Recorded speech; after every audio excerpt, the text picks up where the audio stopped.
mungkin zaman Menteri Besar Dr. Seri Wan Mokhtar dulu yang telah membuat satu galeri macam ni.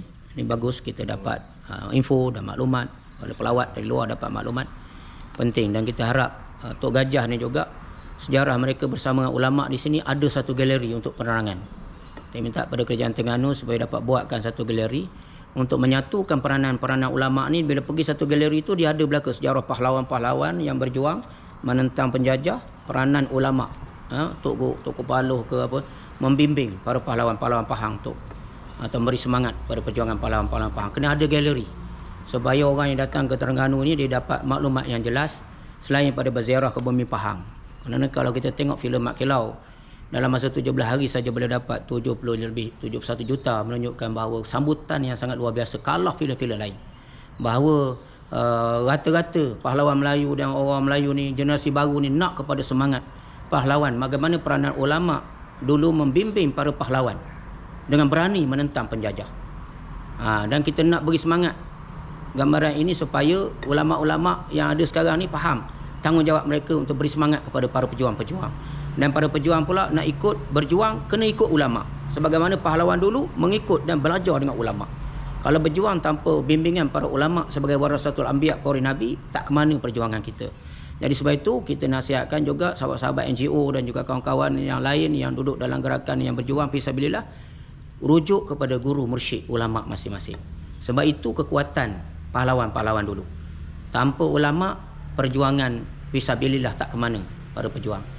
Tapi dengan adanya pejuang-pejuang yang dibimbing oleh ulama, sebab itulah berundurnya daripada Siam juga ke Kelantan, kemudian ke Terengganu ini, kekuatan yang dapat balik sehingga dapat perang di Jerang Ampai dan sebagainya.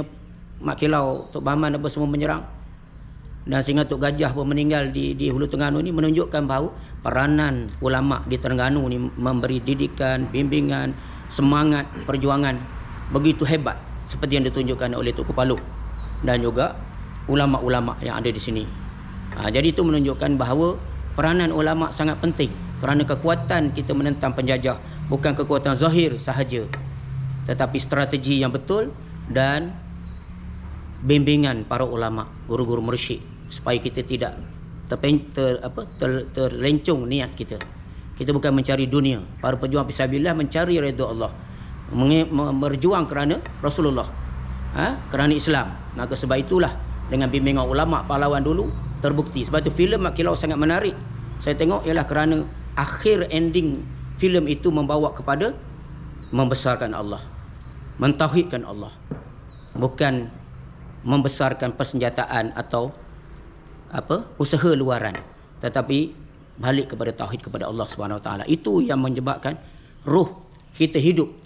Jadi sebab itu kita berziarah kepada para ulama. Setelah kita berziarah kepada pahlawan, itu adalah gandingan ulama dan pahlawan yang ditakuti oleh penjajah. Manakala ulama dan juga pemimpin yang tidak berani untuk menyokong pejuang-pejuang yang dituduh penderhaka dan pemberontak ini, mereka sebenarnya sedang bersubahat dengan penjajah. Dan inilah yang kita lihat, banyak tanah air kita telah dijajah satu demi satu, tanah kita diambil satu demi satu sebab adanya pengkhianat dan pembelot di kalangan mereka yang mencari kesenangan dunia yang sekejap atau mencari jalan pintas untuk cepat mendapat habuan dunia, sedangkan mereka menggadaikan kepentingan tanah air, agama bangsa dan tanah air. Sebab itulah para pejuang ini tidak merebut harta. Mana ada kekayaan para ulama ini, mana ada kekayaan para pejuang-pejuang ni, tak ada. Bahkan rumah dia pun kadang reput dah, orang tak peduli dah. Tinggal nama saja. Mereka tak faham kalau golongan ini ziarah kubur ni dikatakan sebagai orang kata menyembah kubur, seperti tuduhan setengah daripada orang Wahabi ini melampau. Sedangkan kita berziarah ini untuk mengembalikan semula, mengenang jasa-jasa mereka. Kerana bila kita dekat dengan kubur tu, dekat kita dengan mengingati Allah. Kalau kita jauh mengingati. Bila dekat, rasa dekat kita mengingati perjuangan mereka. Sebab itulah kita ziarah kubur, bukan menyembah orang mati, tapi nak menghidupkan hati kita yang mati. Kita berziarah kubur, bukan menyembah kubur seperti dituduh oleh Wahabi, tapi kita menziarah kubur menghidupkan, ziarah orang mati nak menghidupkan hati kita yang mati supaya hati kita hidup, dipelihara hidup untuk benar-benar menjadi hamba yang bertakwa kepada Allah Subhanahu Wa Taala. Sekian kita daripada memori Batu Bersurat Terengganu di Hulu Terengganu.